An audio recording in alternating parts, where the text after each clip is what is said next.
Hi hello good morning. ഇന്നൊരു ശനിയാഴ്ചയാണ് കേട്ടോ. അതുകൊണ്ട് എൻ്റെ മക്കൾസ് രണ്ടാളും നല്ല സുഖനിദ്രയിലാണ്. ഞാനും ഇന്ന് ഇത്തിരി ഏറെ നേരം കിടന്നുറങ്ങിയിട്ടുണ്ട്. ഇപ്പോൾ ഏകദേശം ഒരു 7:30 മണിയായിട്ടുണ്ട് കേട്ടോ. അപ്പോഴേക്കും ഞാൻ ഓടിപ്പോയി ഒന്ന് കുളിച്ച് ഫ്രഷ് ആയിട്ട് ഓടി വന്നിട്ടുണ്ട്. നമ്മുടെ മക്കൾസ് എണീക്കുന്ന നേരത്തേക്ക് ബ്രേക്ക്ഫാസ്റ്റ് റെഡിയാക്കണം കേട്ടോ. അപ്പോൾ ഇന്ന് ഒരുപാട് നാളുകൾക്ക് ശേഷമാണ് നമ്മൾ പൂരി ഉണ്ടാക്കാൻ പോകുന്നത്. എൻ്റെ മക്കൾസിൻ്റെ ഏറ്റവും ഫേവറേറ്റാണ് കേട്ടോ പൂരി. അപ്പോൾ ഇന്ന് പൂരിയും കിഴങ്ങേറിയാണ് രണ്ടാൾക്കും, അതുകൊണ്ട് വയറ് നിറയെ കഴിച്ചോളൂ കേട്ടോ. എനിക്ക് 2 ചപ്പാത്തിയും കൂടി ആക്കിയെടുത്തിട്ടുണ്ട്. ഇനി നമുക്ക് അവർക്ക് വേണ്ടിയിട്ട് കോഫി എടുക്കാം. എനിക്ക് കോഫിയൊന്നും വേണ്ട കേട്ടോ. ഞാനിപ്പോൾ ഡയറ്റ് ആയതുകൊണ്ട് കോഫിയൊക്കെ കുറച്ച് നാളത്തേക്ക് അങ്ങ് സ്റ്റോപ്പ് ചെയ്ത് വെച്ചേക്കാണ് കേട്ടോ.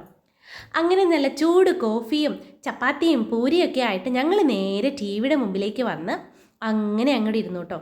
ഒരുപാട് നാളുകൾക്ക് ശേഷമാണ് ഇങ്ങനെ എല്ലാവരും കൂടെ ഒരുമിച്ചിരുന്ന് ടി വി കണ്ട് ബ്രേക്ക്ഫാസ്റ്റ് കഴിക്കുന്നത്.